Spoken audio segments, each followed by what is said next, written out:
Tonight on Business News. Hello there, ladies and gentlemen. I'm your host, Spencer Michielsen.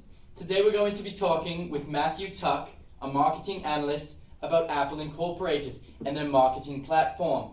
Matt, how are you doing today? I'm well, thanks. How are you? I'm doing pretty good. You know, I'm at work. Just living it. I'm living the dream. Yeah. So, obviously you know a lot about Apple. You've been studying it for many years, right? Yeah. So, I guess, first off, I just want to ask you if you could just provide a brief history of Apple, you know, just since they started. Yeah, sure. Well, in 1976, Apple Incorporated was created by Steve Wozniak, who was a great engineer, and he actually recruited his good friend Steve Jobs to help him. Although throughout the 70s, 80s, and 90s, they did suffer with low market share. Certain products that didn't sell, such as the Apple III. They began to see an emerging market at the end of the 90s with handheld devices such as the Walkman and the MP3, and so they developed their own handheld device, the iPod Classic. And Oh yeah, I had one of those. oh yeah.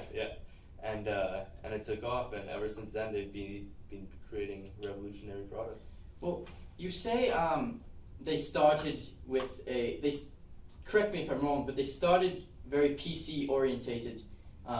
They started with mainly just computers, correct? They did, yeah. And they actually evolved and just started creating. They have cameras. They have now today they have iTunes. They have Apple TV. They just have so much of it, right? That's true. They still are making PCs, personalized Yes, computers. of course. But they're adding a number of features to them, new products.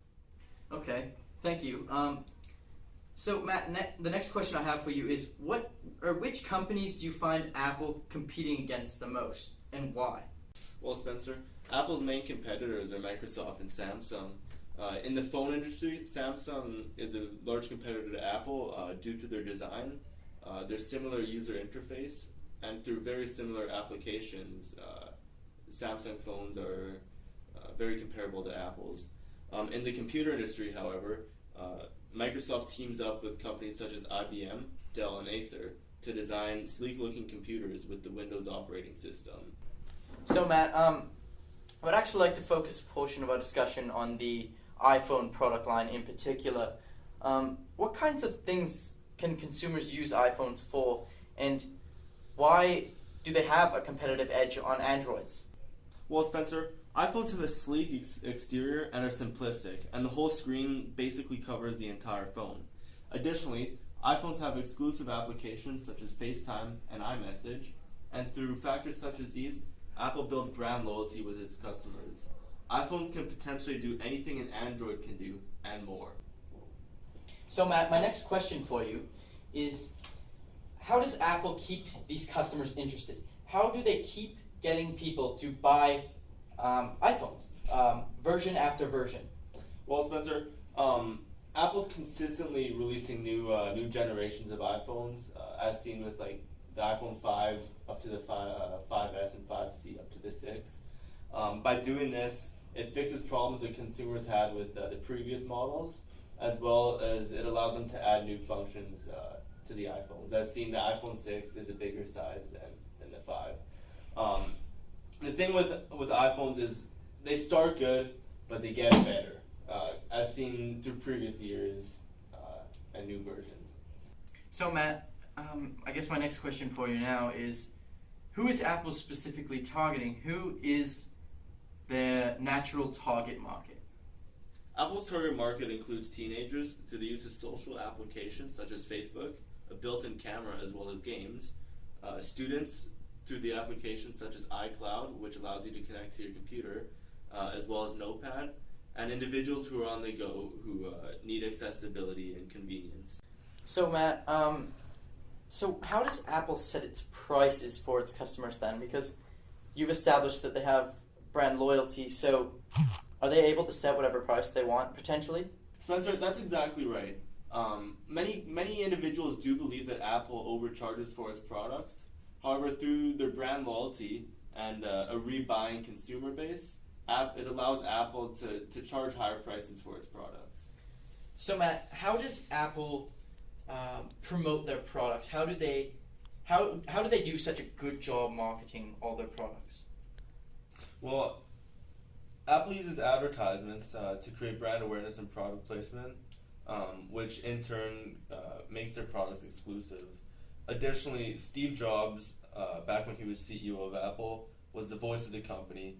He was extremely motivational, persuasive, and was a visionary, which made him perfect at public speaking and promoting the product. So you're saying that he used to public speak a lot? Exactly. Yeah. He would speak at many different conventions on technology. What levels of intensity in distribution would you say Apple has? Apple participates in intensive distribution, meaning that almost anywhere you can find an electronic product, an Apple product will be there. Apple products are available on the Apple website in local retailers like Future Shop or even Walmart. Yes, absolutely, yeah. And they can even be found on Amazon. So, yeah. Would you say that the products are mainly found online, or would you argue that they're just as accessible in real world? The products are more accessible in the real world. However, with online companies such as Amazon growing,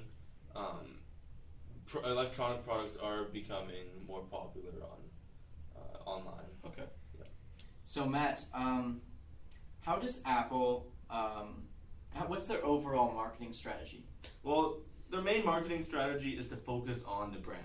When you watch an Apple advertisement, they focus in on the product and more specifically on the logo. Do you remember the silhouette ads of the iPod that Apple had? Oh yeah, absolutely. Yeah. Well, if you watch those ads, they focus on the iPod. The iPod is the only colored object in the commercial. Okay. Oh, Kyle, do you think you could play a iPod silhouette ad?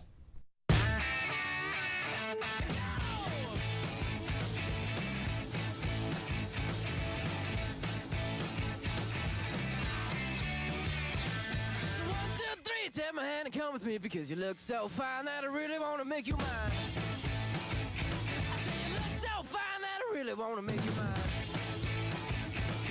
4, 5, 6, come on and get your kicks. Now you don't need the money when you look like that, do you, honey? So, ladies and gentlemen, that was the iPod silhouette ad. Well, Matt, it looks like we've run out of time, but thank you very much for coming. Thanks for having me. It was a pleasure. Yep. Well, we'll be right back after the break.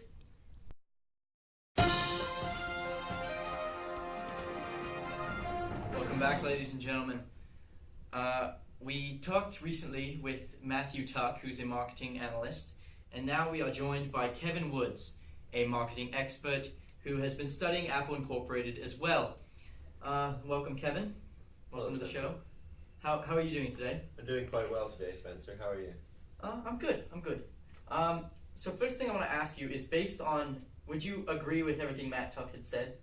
So yeah, Apple's target market is pretty much spot on. Like, they fit 3 different target markets with their products. That includes students, people on the go, and youth.